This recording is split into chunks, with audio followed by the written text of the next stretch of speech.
বর্তমান সরকার দেশের স্বার্থবিরোধী কাজ করলে তার ফল দীর্ঘমেয়াদে ভোগ করতে হবে বলে মন্তব্য করেছেন জামায়াতে ইসলামীর আমির মাওলানা মতিউর রহমান নিজামী।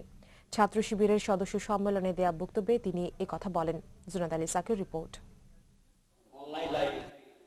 সারা দেশ থেকে আসা ৫,০০০ সদস্য নিয়ে কেন্দ্রীয় সম্মেলন করে ইসলামী ছাত্র শিবির।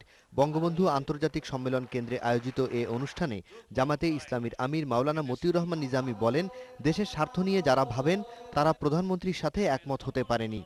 দেশের নিরাপত্তা নিয়ে যারা চিন্তা ভাবনা করেন তারা কিন্তু মাননীয় প্রধানমন্ত্রীর এই জয়ের ঘোষণায় উল্লসিত হননি, বরং আতঙ্কিত হয়েছে।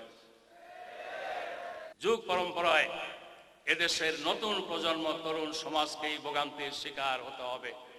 অতএব এই অশুভ তৎপরতা রুখে দাঁড়ানোর জন্য তরুণ সমাজকে ঐক্যবদ্ধ করা, সচেতন করার দায়িত্ব অবশ্যই ইসলামী ছাত্র শিবিরকে পালন করতে হবে।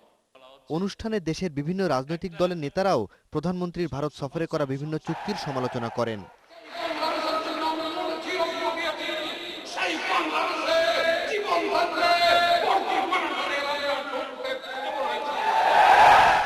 আজকে বলছেন তিনি নাকি টিপাই বাদবু কি জানেন না, যে বাংলাদেশের প্রধানমন্ত্রী টিপাই মুদ বা কি জানেন না, তার বাংলাদেশের প্রধানমন্ত্রী থাকার কোনো নৈতিক অধিকার নাই। সংগঠনের সেক্রেটারি জেনারেল শিশির মোহাম্মদ মনিরের পরিচালনায় বক্তব্য রাখেন কেন্দ্রীয় সভাপতি রেজাউল করিম সহ সাবেক ও বর্তমান নেতারা। জুনায়েদ আলী সাকি, দিগন্ত টেলিভিশন, ঢাকা। এবার নিচ্ছে আইফা।